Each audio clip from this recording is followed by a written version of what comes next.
सवाल ये था कि अब बड़े शायर और अदीब क्यों नहीं पैदा होते, दानिश्वर खामोश क्यों रहते हैं, कॉन्फ्रेंसों में अदीब दाएं बाएं की बातें क्यों करके वापस आ जाते हैं। जवाब ये है कि फिरदौसी, अनवरी, तूसी, इन सब का नाम आपने सुना होगा। उनका नहीं सुना तो गालिब को जानते होंगे, वो नहीं तो इकबाल, वो तो सबके हैं। उनके लिए हुकूमतों ने वजीफे लगाए होते थे। जितने भी बड़े नाम हमें नजर आते हैं, मोस्ट ऑफ देम उनको हुकूमतें, नवाब, रियासतें, राजे, महाराजे स्पॉन्सर करते थे।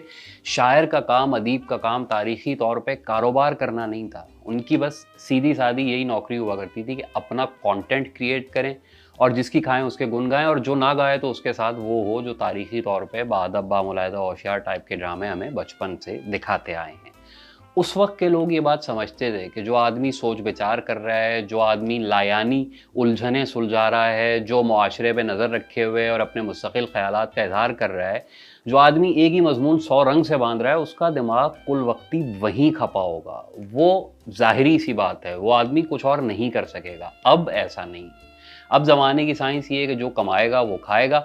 बाकी किसी भी किस्म की इमदाद या सरपरस्ती बाकायदा बुरी समझी जाती है। जो गरीब शायर अदीब किसी हुकूमत के करीब होता है, उसकी अलग से खाल उतारी जाती है। क्यों भाई? तो खैर, अब जब आप लोग कहते हैं कि शायर क्यों नहीं बोलता हालात हाजरा पर, अदीब क्यों बात नहीं करता जुल्म के खिलाफ, और दानिश्वर जो है वो किसी स्टेज पे बैठ के गोलमोल लहजों में बात क्यों करता है, तो भाई इसलिए कि शायर, अदीब, दानिश्वर एक तो वैसे ही सफ़ेद पोश लोग होते हैं, हम आप जैसे, और अगर वो कोई कारोबार या नौकरी साथ कर रहे होते हैं तो उनको ज़ाहिरी बात है उससे बचाना होता है, क्योंकि रोज़गार बहरहाल अब हर अक्लमंद की पहली तरजीह है। जो पहले के लोग थे, जैसे अभी मैंने फिरदौसी का नाम लिया, तो उसने पूरा शाहनामा लिख मारा था, ईरान की मुकम्मल तारीख, तमाम बादशाहों का जिक्र, हर मशहूर हिकायत, हर अहम वाक़या, और वो आज तक अपनी जगह मुस्तनद है। लेकिन उस गरीब का मामला ये हुआ कि सुल्तान महमूद गजनवी साहब उससे बदज़न हो गए। कुछ अकायद का मामला था, तय पाया था कि सोने के दीनार दिए जाएंगे और बादशाह के बंदे पहुँच गए चांदी के सिक्के लेकर। फिरदौसी ने सब कुछ वापस भिजवाया और मुल्क छोड़ गया। अब शेरुल अजम में शिबली नोमानी रवायत करते हैं कि जब तक बादशाह को एहसास हुआ कि यार फिरदौसी के साथ मैंने ज़्यादती की है, और हस्बे वादा उसने वो कई हज़ार सोने के दीनार भिजवाए, तो जिस दरवाजे से शहर के हरकारे ये सब ला रहे थे, उसी से फिरदौसी का जनाजा बाहर निकल रहा था। उसकी बेटी को बादशाह ने वो सब रकम दोबारा भेजी। उसने भी इनकार कर दिया कि मेरे बाप को उसकी ज़िंदगी में नहीं मिल सका तो मैं क्यों लूँ ये सब कुछ। लेकिन क्या सब कुछ?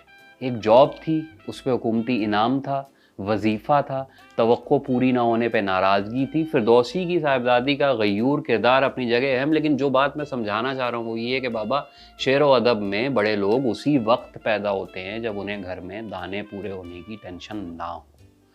ठीक है, ये लोग कसीदे कहते थे और हुकूमतों के लिए तारीखें भी लिखते थे, लेकिन अपनी जगह पे उनका एक मिजाज था, तख्लीकी क़ुव्वत थी।